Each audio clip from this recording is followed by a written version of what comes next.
News కి స్వాగతం. ముందుగా ముఖ్యాంశాలు. గరుడ భారతిపై సూచిక బోర్డులు ఏర్పాటు చేసి చక్కగా నిర్వహణ చేయండి. స్మార్ట్ సిటీ అధికారులు అప్కాన్స్ సంస్థ ప్రతినిధులను ఆదేశించిన smart city managing director commissioner Maurya. Municipal కార్మికుల సమస్యలపై నవంబర్ 3న జరిగే రాష్ట్ర వ్యాప్త సమ్మెను జయప్రదం చేయండి. ఏఐటీయూసీ జిల్లా ప్రధాన కార్యదర్శి కోదండయ్య పిలుపు. వార్తల్లోని వివరాలు. గరుడ వారధిపై సూచిక బోర్డులు ఏర్పాటు చేసి డివైడర్ల మధ్య మొక్కలు నాటి పచ్చదనం పెంచి చక్కగా నిర్వహణ చేయాలని స్మార్ట్ సిటీ మేనేజింగ్ డైరెక్టర్ నగరపాలక సంస్థ కమిషనర్ మౌర్య స్మార్ట్ సిటీ అధికారులు ఆప్కాన్ సంస్థ ప్రతినిధులను ఆదేశించారు.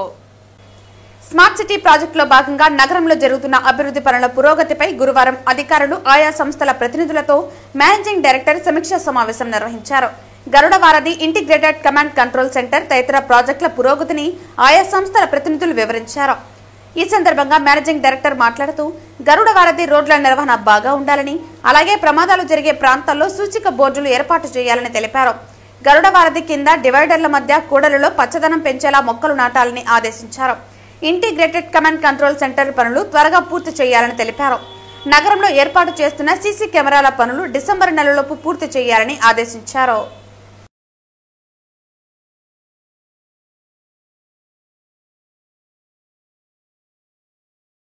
స్విమ్స్ కార్మికుల సమస్యలు గత 3 సంవత్సరాలుగా కొనసాగుతూనే ఉన్నాయని, ఈ సమస్యలు పరిష్కారం చేయాలని పలు దఫాలు అధికారుల చుట్టూ తిరిగినా పరిష్కారం కాలేదని నేడు స్విమ్స్ డైరెక్టర్ కార్యాలయం వద్ద కార్మికులు పెద్ద ఎత్తున ధర్నా కార్యక్రమం నిర్వహించి స్విమ్స్ డైరెక్టర్ కు వినతి పత్రం సమర్పించారు.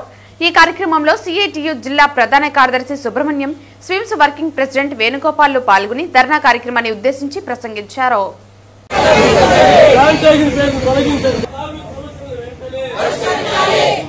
సమస్యలు వెంటనే వర్తిల్లాలి వర్తిల్లాలి వర్తిల్లాలి వర్తిల్లాలి వర్తిల్లాలి వర్తిల్లాలి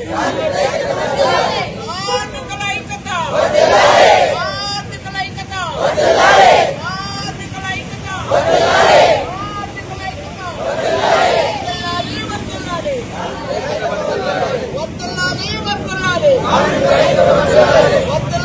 వర్తిల్లాలి. గురువారం ఉదయం వీఐపీ ప్రారంభ విరామ దర్శన సమయంలో కలియుగ దైవం తిరుమల శ్రీ వెంకటేశ్వర స్వామిని యువ కథానాయకుడు తేజ సజ్జా దర్శించుకున్నారు. వీఐపీ ప్రారంభ విరామ దర్శన సమయంలో తేజ సజ్జా ఆయన నటించిన మిరాయి చిత్ర దర్శకుడు కార్తిక్ ఘట్టమనేనితో కలిసి స్వామివారి సేవలో పాల్గొన్నారు. గురువారం ఉదయం ఆలయానికి చేరుకున్న తేజ సజ్జా కార్తిక్ ఘట్టమనేనులకు తిరుమల తిరుపతి దేవస్థానం అధికారులు ఘన స్వాగతం పలికి వారికి దర్శన ఏర్పాట్లు చేశారు. దర్శన అనంతరం రంగనాయకుల మండపంలో వేద పండితుల వారికి వేద ఆశీర్వచనం చేసి స్వామివారి తీర్థ ప్రసాదాలను అందజేశారు. తేజ సజ్జా నటించిన తాజా చిత్రం మిరాయి ఇటీవల ప్రేక్షకుల ముందుకు వచ్చి మంచి విజయాన్ని అందుకున్న విషయం తెలిసిందే. అద్భుతంగా జరిగిందండి. చిన్నప్పటి నుంచి వస్తున్నాను కానీ ఇప్పుడు ఇలా జరగలేదు. ఏదో స్వామివారి పిలుచుకున్నారు అన్నట్టు కేవలం థ్యాంక్స్ చెప్పుకోవడానికి వచ్చాం.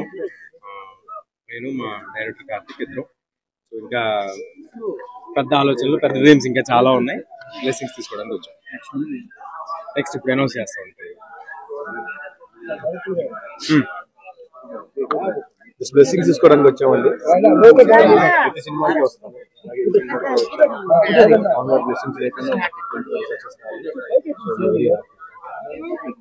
అర్హులైన కాంట్రాక్ట్ అవుట్సోర్సింగ్ శానిటేషన్ కార్మికులను రెగ్యులర్ చేయాలని, మరణించిన మున్సిపల్ కార్మికుల కుటుంబ సభ్యులకు పీఎఫ్ క్లెయిమ్ చేయాలని, ఇతర ప్రధాన సమస్యల మీద నవంబర్ 3వ తేదీన జరిగే Andhra Pradesh municipal workers union AITUC అనుబంధం ఆధ్వర్యంలో సమ్మె చేపట్టే విషయంలో ఈరోజు నగిరి మున్సిపల్ కార్యాలయం వద్ద నిరసన కార్యక్రమం చేయడం జరిగింది. ఈ కార్యక్రమాన్ని ఉద్దేశించి ఏఐటీయూసీ జిల్లా ప్రధాన కార్యదర్శి కోదండయ్య, సిపిఐ పార్టీ పట్టణ కార్యదర్శి వేలన్ మాట్లాడుతూ ఆంధ్రప్రదేశ్లోని వివిధ మున్సిపల్, కార్పొరేషన్, నగర పంచాయతీలలో పనిచేసే శానిటేషన్ కార్మికులు మరణించిన కార్మికుల కుటుంబ సభ్యులకు పీఎఫ్ క్లెయిమ్ ఇంతవరకు వారి కుటుంబాలకు అందలేదని, వారి కుటుంబాలను ఆదుకోవాలని డిమాండ్ చేశారు. తిరిగి అవుట్సోర్సింగ్ విధానంలో జరుగుతున్న జాప్యాన్ని వెంటనే రాష్ట్ర ప్రభుత్వం పరిశీలించి ఉద్యోగ కల్పన చేయాలన్నారు. ఐఆర్ 30% ఇవ్వాలని, మున్సిపల్ కార్మికుల ప్రస్తుతం ఉన్న బ్యాంకు ఖాతాల నుండి యాక్సిస్ బ్యాంకులోకి మళ్లించుకోవాలని, రాష్ట్రంలోని అన్ని కమిషనర్లు ఒత్తిడి వెంటనే ఆపాలని అన్నారు. మున్సిపల్ పరిధి పెరగడంతో పెరిగిన జనాభాకు అనుగుణంగా కార్మికుల సంఖ్య పెంచాలన్నారు. డైలీ వేజ్ కార్మికులను అవుట్సోర్సింగ్ లోకి తీసుకోవాలని, పర్మనెంట్ కార్మికులు పెండింగ్ బకాయిలను వెంటనే విడుదల చేయాలన్నారు. మున్సిపల్ సమ్మె విరమణ ఒప్పందంలో భాగంగా వర్క్ ఆఫ్ నేచర్ బట్టి ప్రస్తుతం పనిచేస్తున్న కార్మికులకు వేతనాలు పెంచి చెల్లింపులు చేపట్టాలని, మున్సిపల్ కార్మికుల న్యాయమైన డిమాండ్లను వెంటనే పరిష్కరించాలన్నారు. ఈ కార్యక్రమంలో సిపిఐ పార్టీ పట్టణ కార్యదర్శి వేలన్, ఏఐటీయూసీ నాయకులు Subrahmanyam, municipal workers union, Nagari municipality union కార్యదర్శి మురళి, నాయకులు సతీష్, నాగరాజు, చిన్రాసు, ఏసయ్య, సుబ్రహ్మణ్యం, శేఖర్, రాము తదితరులు పాల్గొన్నారు. 2023 12/7 అప్పటి ప్రభుత్వంలో జరిగిన చర్చల సందర్భంగా అనేక సమస్యలపైన హామీ ఇవ్వడం జరిగింది. హామీ ఇచ్చిన ప్రభుత్వం 2024లో మారిన వెంటనే ప్రతిపక్షంలో ఉన్నటువంటి తెలుగుదేశం, జనసేన వాళ్ళందరూ కూడా మేము అధికారానికి వస్తే మీ డిమాండ్లు పరిష్కరిస్తామని చెప్పి 18 నెలలు పూర్తి కావస్తున్నాయి. ఇంతవరకు సమస్య పరిష్కరించలేదు. మాకు ఇచ్చినటువంటి హామీ ప్రకారం, సీనియారిటీ ప్రకారం అర్హులైన ప్రతి కార్మికుడిని పర్మనెంట్ చేస్తామన్నారు. అదేవిధంగానే పెండింగ్ కార్మికులకు టీఆర్లు పెండింగ్లో ఉన్నాయి. వాళ్ళకి రావాల్సినటువంటి ఇంక్రిమెంట్లు కూడా పూర్తి స్థాయిలో లేదు. వాళ్ళకి ఇవ్వాల్సిన బట్టలు కానీ సోపు నూనెలన్నీ కూడా పూర్తిగా పెండింగ్లో ఉన్నాయి. అవన్నీ కూడా ఇవ్వాలని డిమాండ్ చేస్తున్నాం. నగిరి మున్సిపాలిటీ పరిధిలో ఉన్నటువంటి కార్మికులు ఇప్పటికి 12 మంది కార్మికులు చనిపోయి దాదాపు 7-8 సంవత్సరాలు మధ్యకాలంలో చనిపోయిన కార్మికులకు ఇంతవరకు కూడా పిఎఫ్ క్లెయిమ్ చేయలేదు. కలెక్టర్ ద్వారా నుంచి కూడా చర్చలు జరిగింది. కలెక్టర్ డైరెక్ట్గా జూమ్ మీటింగ్లో కలెక్టర్, యూనియన్ నాయకులు, కమిషనర్తో చర్చలు జరిపి 3 నెలలు చెల్లిస్తామని చెప్పి కమిషనరు ఈరోజు తప్పించుకొని తిరుగుతూ ఉన్నారు. ఈ కమిషనరు వెంటనే కుటుంబాలు ఈరోజు ఇబ్బందులు పడుతూ ఉంది. పిల్లలకు పెన్షన్ల, చనిపోయిన భార్యకు పెన్షన్ లేదు, ఈరోజు ఇబ్బంది పడుతున్నారు. అదేవిధంగా రిటైర్మెంట్ వయసు వచ్చి ఇంటికి పోయిన కార్మికులకు పెన్షన్ కూడా క్లెయిమ్ కాలేదు. వాళ్ళకి రావాల్సిన పిఎఫ్ డబ్బులు కూడా ఇవ్వలేదు. రాష్ట్ర వ్యాప్తంగా అనేక స్వీపర్స్ కాలనీలు ఉన్నాయి. ప్రతి మున్సిపాలిటీలో వర్కర్స్కి ప్రత్యేకించి ఇళ్లు కూడా కట్టించడం జరిగింది. కానీ నగిరిలో స్వీపర్స్ కాలనీ లేదు. కనీసం వర్కర్లు పనిచేసేసి వస్తే ఒక రూమ్లో కూర్చొని విశ్రాంతి తీసుకునే దానికి కూడా ఈ మున్సిపాలిటీ చేత కాలేదంటే ఈ మున్సిపాలిటీ ఎవరి కోసం పనిచేస్తా ఉందని మేము అడుగుతున్నాం. పలమనేరు మున్సిపల్ పరిధిలో ఆక్రమణకు గురైన ప్రభుత్వ స్థలాలను గుర్తించి చర్యలు తీసుకోవాలని స్థానికులు మున్సిపల్ కమిషనర్ ఎన్వి రమణారెడ్డికి గురువారం ఫిర్యాదు చేశారు. పలమనేరులోని గంటావూరు, బోరెటిపల్లి కాలనీలతో పాటు జాతీయ రహదారి తదితర ప్రాంతాలలో కొంతమంది అక్రమార్కులు యథేచ్ఛగా ప్రభుత్వ స్థలాలను ఆక్రమించుకుని అక్రమ నిర్మాణాలను చేపడుతున్నారని ఆ ఫిర్యాదులో పేర్కొన్నారు. ఇక ప్రభుత్వ స్థలాలను కలిపేసుకుని కొంతమంది అక్రమార్కులు అక్రమంగా లేఅవుట్లను వేసి అమ్మి సొమ్ము చేసుకుంటున్నారని అన్నారు. కాబట్టి ఆక్రమణకు గురైన ప్రభుత్వ స్థలాలను గుర్తించి కాపాడాలని, దాంతోపాటు అక్రమ కట్టడాలను తొలగించాలని వారు కోరారు. ఫిర్యాదు చేసిన వారిలో స్థానికులు పార్ద, సీను, మూర్తి, కిరణ్, చందు, మురళి తదితరులు పాల్గొన్నారు.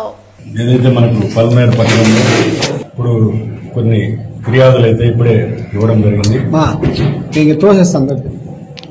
ఈ ఫిర్యాదు మేరకు కాకుండా ప్రభుత్వం కూడా దీంట్లో స్పష్టంగా ఎప్పుడైనా ఆక్రమణలపైన తగు చర్యలు తీసుకోవడానికి ఇప్పుడు కూడా ముందుంటుంది. అక్రమ లేఅవుట్లో ఇంతకుముందే గతంలోనే మనం బ్లాక్ లిస్ట్ లో పెట్టడం జరిగింది. వాళ్ళందరినీ కూడా ఎటువంటి కన్స్ట్రక్షన్ లేకుండా స్టాప్ చేసినాం. రెగ్యులరైజేషన్ కూడా ఈరోజు లాస్ట్ డేట్, అవకాశం కూడా ఈరోజు ప్రజలు ఉపయోగించుకునే వారు చేసుకోవచ్చు. సాయంత్రం లోపల అప్లై చేసుకుంటే ఎవరైనా చేసుకున్నారా సార్? ఇంతవరకు కొంతమంది ఇండివిజువల్ ప్లాట్స్ చేసుకునేటుంది. డీటెయిల్స్ కావాలి.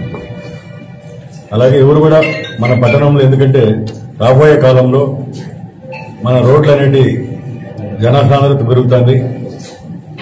ఇప్పటికే ట్రాఫిక్ సమస్య పెరిగిపోయింది. ప్రజలందరూ అర్థం చేసుకుని ఎవరైతే ఈ ఆక్రమణదారులు ఉన్నారో వాళ్ళందరూ కూడా స్వచ్ఛందంగా తొలగిస్తే బాగుంటుంది. సార్, మన మాజీ ఎమ్మెల్యే గారు అక్కడ వచ్చి మొన్న నిరసన వ్యక్తం చేశారు.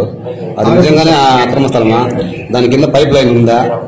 దాని గురించి మీరు అప్రూవల్ ఇచ్చారా? ఏం దాని స్టేటస్ ఏంటి సార్? దీన్ని కూడా చూస్తున్నాము.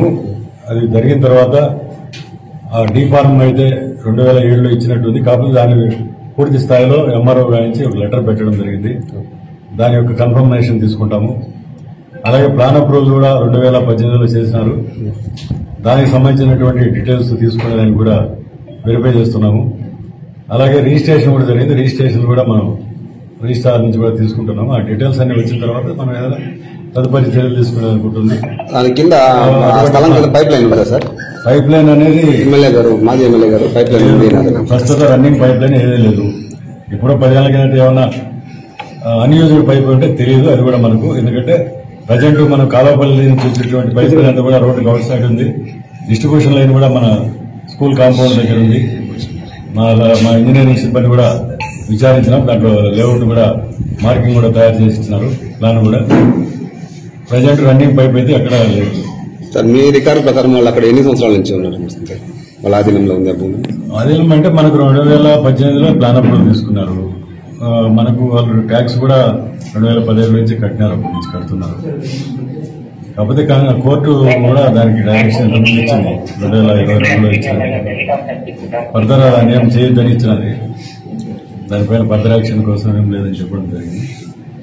తదుపరి చర్యలన్నీ కూడా ఇప్పుడు మనం ఏమేమి కూడా అన్ని తీసుకుంటాం. ఇప్పుడు రిప్రజెంటేషన్ కూడా ఇచ్చినారు, వాళ్ళని కూడా మేము పరిశీలన తీసుకుంటాము.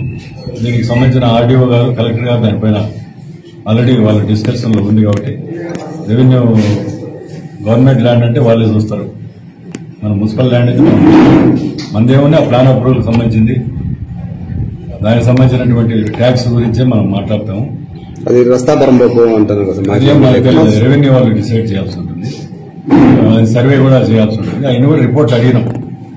ఆయన అడిగిన తర్వాత దానిపైన ఏమొస్తుందో చూసుకొని ఫర్దర్ యాక్షన్ కు వాళ్ళు రెవెన్యూ వాళ్ళు ఏం తీసుకోవాలి, మనం ఏం తీసుకోవాలి దానిపైన తప్పకుండా చేయాలి. పోలీస్ అమరవీరుల వారోత్సవాలలో భాగంగా ఈ రోజు జిల్లా ఎస్పీ ఆదేశాల మేరకు నగిరి డీఎస్పీ సయ్యద్ మహమ్మద్ అజీజ్ పర్యవేక్షణలో నగిరి పట్టణంలోని ఓంశక్తి గుడి నుండి టవర్ క్లాక్ జంక్షన్ వరకు ర్యాలీ నిర్వహించి టవర్ క్లాక్ వద్ద మానవహారం నిర్వహించడం జరిగింది. పోలీస్ అమరవీరుల వారోత్సవాలలో భాగంగా ఈ రోజు సాయంత్రం జిల్లా ఎస్పీ ఆదేశాల మేరకు నగిరి డీఎస్పీ సయ్యద్ మహమ్మద్ అజీజ్ పర్యవేక్షణలో ఈ రోజు సాయంత్రం నగిరి పట్టణంలోని ఓంశక్తి గుడి నుండి టవర్ క్లాక్ జంక్షన్ వరకు ర్యాలీ నిర్వహించి టవర్ క్లాక్ వద్ద మానవహారం నిర్వహించడం జరిగింది. ఈ సందర్భంగా అమరవీరుల యొక్క త్యాగాలను స్మరించుకుంటూ వారి కుటుంబాలకు మేమున్నామని భరోసా కల్పించడం జరిగింది. ఈ కార్యక్రమంలో ఇన్స్పెక్టర్ విక్రమ్, ఎస్ఐ విజయనాయక్, సిబ్బంది, మహిళా పోలీసులు, నగిరిలోని సాంఘిక సంక్షేమ హాస్టల్లోని బాలురు మరియు బాలికలు హాజరవ్వడం జరిగింది. పోలీసు అమరవీరుల దినోత్సవం అక్టోబర్ 21 సంవత్సరం, అక్టోబర్ 21 తేదీ 10 సంవత్సరం జరుపుకుంటున్నాం. ప్రతి సంవత్సరం మనము అక్టోబర్ 21వ తేదీని పోలీసు అమరవీరుల దినోత్సవంగా జరుపుకోవడం జరుగుతుంది. దేశం యొక్క అంతర్గత భద్రతలో ఎంతో మంది ప్రాణాలను అర్పించి దేశం యొక్క అంతర్గత భద్రతను కాపాడి వాళ్ళ కుటుంబాలను, పిల్లలను అందరూ లెక్క చేయక ఉద్యోగమే ప్రాణావధిగా భావించి ఎంతో మంది వాళ్ళ యొక్క ప్రాణాలను త్యాగం చేసి దేశం యొక్క అంతర్గత భద్రతలో వాళ్ళు కూడా భాగస్వామ్యం అవడం జరిగింది. వాళ్ళు చేసిన త్యాగాలు, వాళ్ళ కుటుంబాలు చేసిన త్యాగాలను స్మరిస్తూ వాళ్ళ కుటుంబాలకు మేమున్నాం అంటూ భరోసా కల్పిస్తూ ప్రతి సంవత్సరము అక్టోబర్ 21 తారీఖున మనం సెలబ్రేట్ చేసుకోవడం జరుగుతుంది. అదేవిధంగా ఒక వారం రోజుల పాటు అమరవీరుల వారోత్సవాలు నిర్వహించడం జరుగుతుంది. ఈ అమరవీరుల వారోత్సవంలో భాగంగా ఈరోజు నగరి పట్టణంలో పోలీస్ సిబ్బంది, అదేవిధంగా స్టూడెంట్స్, మహిళా పోలీసులు అందరితో కలిపి ఓంశక్తి గుడి దగ్గర నుంచి టవర్ క్లాక్ వరకు ర్యాలీ నిర్వహించి ఎవరైతే విధి నిర్వహణలో అసలు పాసారో వారికి మేమున్నాం అని వాళ్ళకి మేము భరోసా కల్పిస్తూ మేము మా వైపు మేము సంఘీభావం కలగడం జరిగింది. ఈ కార్యక్రమానికి ఇచ్చేసినటువంటి ప్రతి ఒక్కరికి కూడా అందరికీ కూడా ధన్యవాదాలు. ఈ కవర్ చేసినటువంటి ప్రింట్ అండ్ ఎలక్ట్రానిక్ మీడియా ధన్యవాదాలు. వార్తలు ముగించే ముందు ముఖ్యాంశాలు మరోసారి. గరుడ భారతిపై సూచిక పోర్టులు ఏర్పాటు చేసి చక్కగా నిర్వహణ చేయండి. స్మార్ట్ సిటీ అధికారులు అప్కాన్స్ సంస్థ ప్రతినిధులను ఆదేశించిన smart city managing director commissioner Maurya. Municipal కార్మికుల సమస్యలపై నవంబర్ 3న జరిగే రాష్ట్ర వ్యాప్త సమ్మెను జయప్రదం చేయండి. ఏఐటియుసి జిల్లా ప్రధాన కార్యదర్శి కోదండయ్య పిలుపు. ఈ వార్తలు ఇంతటితో సమాప్తం. తిరిగి వార్తల్లో మళ్ళీ కలుద్దాం. అంతవరకు సెలవు. నమస్కారం.